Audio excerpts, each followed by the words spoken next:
What basic thing did others have that you never did? For me, it was sight. Not because I was blind, but because my father made me wear a blindfold starting at age 10. He wrapped it tightly around my head and told me I would never see another human face again.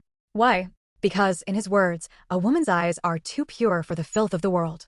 My parents belonged to an extremist community that claimed they were protecting women, but really, they believed women were too weak to handle the real world.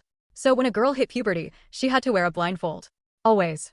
We were only allowed to remove it when locked in a completely private room, so we wouldn't be corrupted.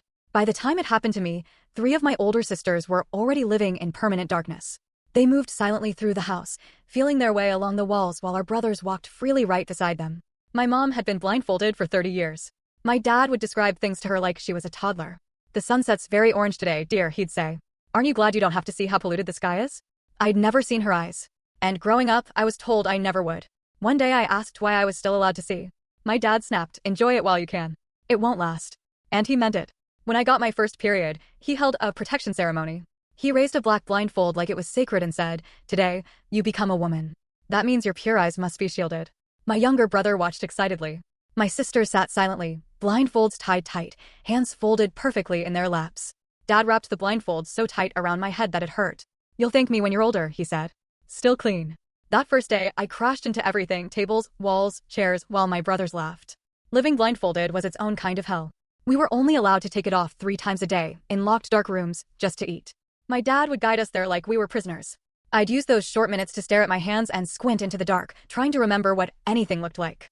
My sisters taught me to count steps, memorize furniture placement, and recognize people by how they breathed.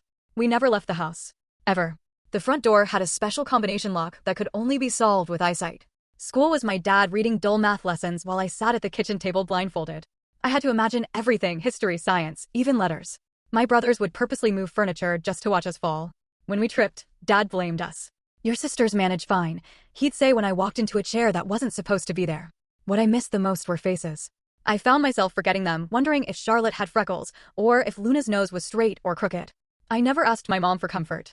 She never complained. She moved through her darkness with quiet efficiency, cooking by smell and touch while Dad watched TV, describing shows like he was doing her a favor. "The hero just saved the girl," he'd say. "You're lucky you don't have to see how immodestly she's dressed." Then, one day, I heard Luna screaming from the bathroom. I followed the wall until I found her. She had fallen off a stool our brother moved and hit her head on the bathtub. There was so much blood I could smell it. Dad stood in the doorway, calmly describing the wound while my mom and sisters fumbled around, trying to find where it was.